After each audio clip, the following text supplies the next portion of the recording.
We are at Hoover Institution on the campus of Stanford, and who better to welcome than the president of Stanford himself, Mr. L Hennessy. Welcome. Thank you. Delighted to be here. We're talking about entrepreneurship and spreading entrepreneurship globally. We are in Silicon Valley on the campus of Stanford. No better place than this. The world looks up to Silicon Valley, and Stanford has been the forefront of research, productizing research, making it a commercial product. Stanford has done amazingly well, and it's, like I said, a beacon throughout the world. What is so unique about this university? Well, I think some things are things that many universities share, that innovative drive, the creation of new technology, new science. But I think Stanford has several key advantages. One is lots of role models, dating back to Hewlett and Packard, reinforced by the university, in fact, a university that encourages faculty and students to engage in this. Of course, we're sitting in an ecosystem that's very conducive to this, so it's relatively easy to find the other pieces you need. But I think there's another element, and that's that this is a university that fosters people who want to be pioneers, who are willing to accept risk in return for large return and large impact. And I think that is the key driver, and it goes way back. It's the early history of the university, starting with the Stanfords. What is unique about Stanford is the way we productize research. Not other universities, don't try. They do, but they are still lagging behind. That is very uniquely Stanford.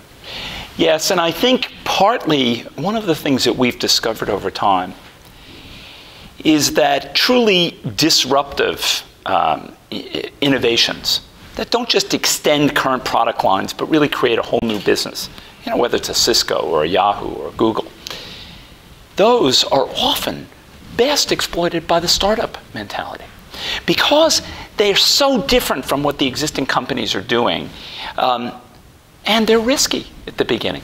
So the right way to do that is to go out, find the venture capital. Of course, we're blessed with lots of venture capitalists with lots of experience here. But I think the most important thing is that we actually encourage people to do this. Rather than create barriers to technology transfer, our view is that is part of the university's mission, to have that technology, that innovation go out and impact the world. When we talk about the ecosystem of Silicon Valley, a lot of countries try to, import it. Not very successful. And when we talk about ecosystem and entrepreneurs, obviously, two things come up, which is Stanford and the venture capital community on Sentinel Road. How important is it to have the right mix of these two things? The academics, the research, and the availability of seasoned mentors and venture capitalists. Yes, and I think your emphasis is exactly right. It's seasoned mentors and venture capitalists. A key element in the Valley is the role that angels play as well. People mentoring young companies, not just from the venture community, but more broadly. The availability of talent obviously plays a key role, and some of the early companies, HP and Intel, became sources for the management talent. That's particularly crucial when you're starting the next generation, the Suns and the Silicon Graphics and the other companies that came along after that. Well, all those pieces are a key part of it, and I think what people often miss when they think about, I want to create my version of Silicon Valley, their view is, I want to do it in 10 years. Of course, it took us many years more. It took us probably 40 years to really get to this very vibrant kind of system that we've had, let's say, for the last 20 or 25 years.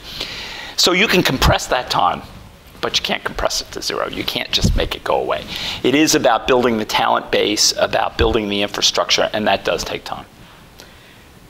We are here today because we are trying to promote entrepreneurship, hopefully as a policy, or as a US foreign policy. How good or how bad is it going to be to promote an aspect of American capitalism in today's world, which is not negative but a very positive to promote entrepreneurship? I think in some ways we don't need to really promote the model. The number one question I am asked when people come to visit Stanford, how do we build a Stanford Silicon Valley kind of model in Tanzania, in Italy, in Ireland, around the world. It's the #1 question.